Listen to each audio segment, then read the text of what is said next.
امام دارمی رحمۃ اللہ علیہ سنن الدارمی کے اندر باب صفت النبی صلی اللہ علیہ وسلم دوسرا باب ہے، حدیث نمبر 578۔ یہ 3 سندوں کے ساتھ اس حدیث کو لائے ہیں، 3 سندوں کے ساتھ علیحدہ علیحدہ الفاظ ہیں، اور یہ تاریخ دمشق ہے میرے سامنے، 50ویں جلد ہے اس کی، اور صفحہ نمبر 161 ہے، پورا ڈیٹیل سے واقعہ میں یہاں سے پڑھ رہا ہوں۔ حضرت کعب الاحبار تورات کے بہت بڑے عالم تھے، اپنا واقعہ بیان کرتے ہیں، ابن عباس سے ہے، دیگر صحابہ سے ہے، صحابہ خواہش کر کے سنتے تھے، اے کعب الاحبار ذرا اپنے مسلمان ہونے کا واقعہ تو بتاؤ، تو نے کلمہ کیوں پڑھا؟ وہ سناتے ہوتے تھے، فرماتے تھے کان ابی من اعلم الناس بما انزل اللہ علی موسیٰ، موسیٰ علیہ السلام پر جو تورات نازل ہوئی، میرا باپ اس تورات کا بہت بڑا عالم تھا، وکان لا يدخر عنی شیئا مما یعلم،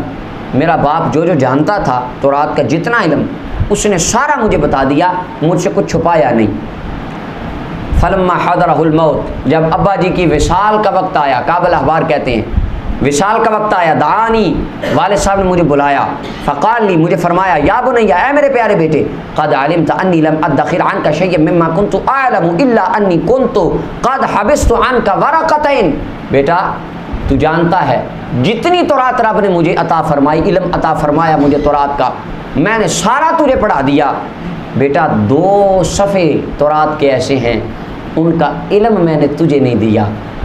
فیہما ذکر النبی یبعث، ان میں مدینے کے تاجدار کی باتیں لکھی ہوئی ہیں، نبیوں کے سلطان،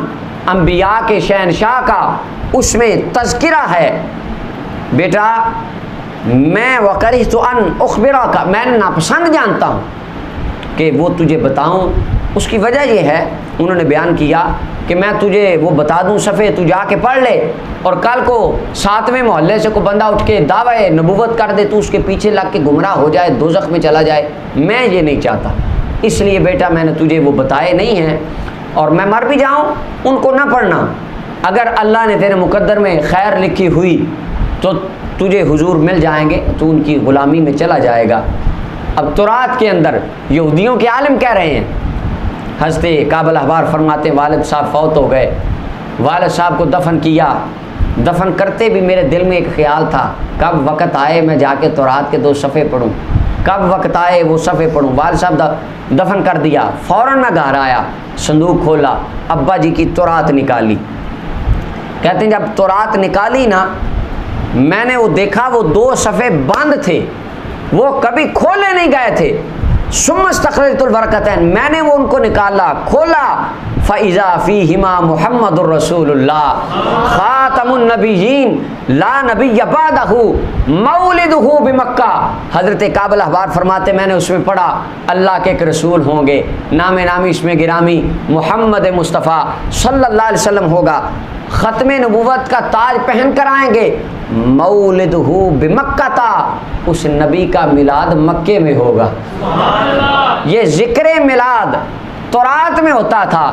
اور یاد کریں ذرا، ایک تصور ذہن میں لائیں، جب موسیٰ علیہ السلام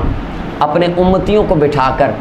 اپنے ماننے والوں کو بٹھا کر یہ کہتے ہوں گے کہ ایک نبی آئے گا، ختم نبوت کے تاج والا ہوگا، اس کے بعد کوئی نبی نہیں آئے گا، اور اللہ تعالیٰ اس کے صدقے اس کی امت کو معاف کرے گا، اس کی امت پہلے جنت میں جائے گی، اس کا میلاد مکے میں ہوگا۔ جب یہ ذکر میلاد کی محفل اللہ کے نبی موسیٰ اپنی امت میں چھیڑتے ہوں گے، امتی بھی تو کہتے ہی ہوں گے نا یار وہ کتنی شان والے نبی ہوں گے جن کا ذکر آج ہمارے نبی کر رہے ہیں، وہ کتنی شان والے ہوں گے جن کی شان ہمارے نبی بیان کر رہے ہیں۔ تو ذکر میلاد رب تعالیٰ نے تورات میں بیان فرمایا، مولد میلاد سے ہے مولد، اللہ نے حضور کے میلاد کا ذکر تورات میں فرمایا، ذکر میلاد پہ بات کر رہے ہیں ہم۔